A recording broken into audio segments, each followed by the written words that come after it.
परम पूज्य गोस्वामी तुलसीदास जी के चरणों में नमन करते हुए, जिन्होंने संसार के परमार्थ के लिए 7 सुंदर कांडों से युक्त रामचरितमानस की रचना की। हालांकि गोस्वामी तुलसीदास जी रामचरितमानस की रचना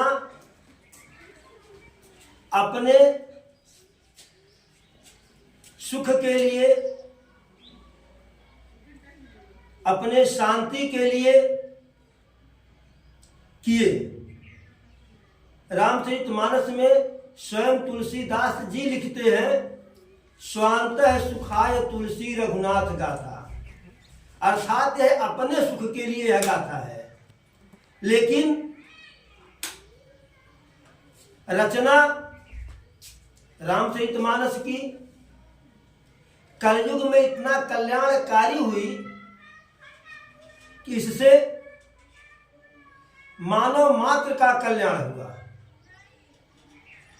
ऐसे गोस्वामी तुलसीदास जी के चरणों में नमन करते हुए, श्री राघव सरकार के चरणों में बार बार प्रणाम करते हुए, तुलसीदास द्वारा रचित रामचरितमानस के कथा का प्रारंभ आज दूसरे सत्र में हम कर रहे हैं। शंभु की न यह चरित सुहावा, यह कहना सत्य नहीं है कि रामचरितमानस की रचना तुलसीदास जी के द्वारा किया गया। तुलसीदास जी रामचरितमानस की कथा को मात्र लिपिबद्ध किए, भाषाबद्ध किए, क्योंकि रामचरितमानस की रचना स्वयं बाबा भोलेनाथ किए हैं।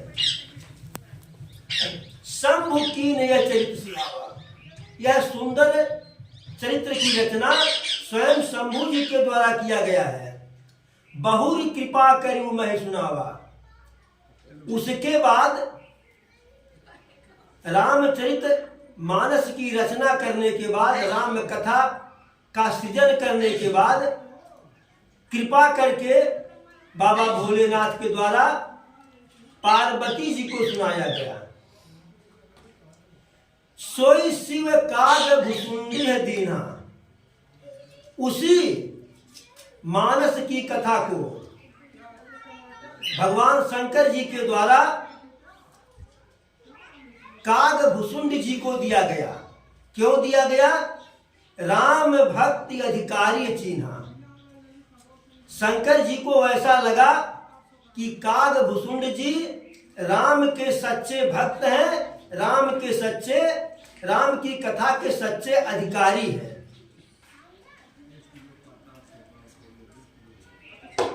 अब रामचरितमानस को रामचरितमानस क्यों कहा जाता है, इसके बारे में थोड़ा सा प्रकाश डालना है।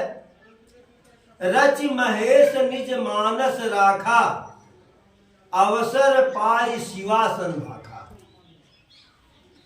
राम के कथा को, राम के चरित्र को भगवान भोलेनाथ, बाबा भोलेनाथ अपने मन में विरचित करके रखे हुए थे। इस कथा की रचना करके अपने मन में रखे हुए थे। अवसर पाई शिवासन भाखा, जब उन्हें अनुकूल समय मिला, अनुकूल अवसर आया, तो पार्वती जी को इस सुंदर मार्मिक कथा को भगवान भोलेनाथ सुनाए। चूंकि यह कथा भगवान भोलेनाथ अपने मन में रचे हुए थे, इसलिए राम के इस कथा का नाम गोस्वामी तुलसीदास जी के द्वारा रामचरितमानस रखा गया।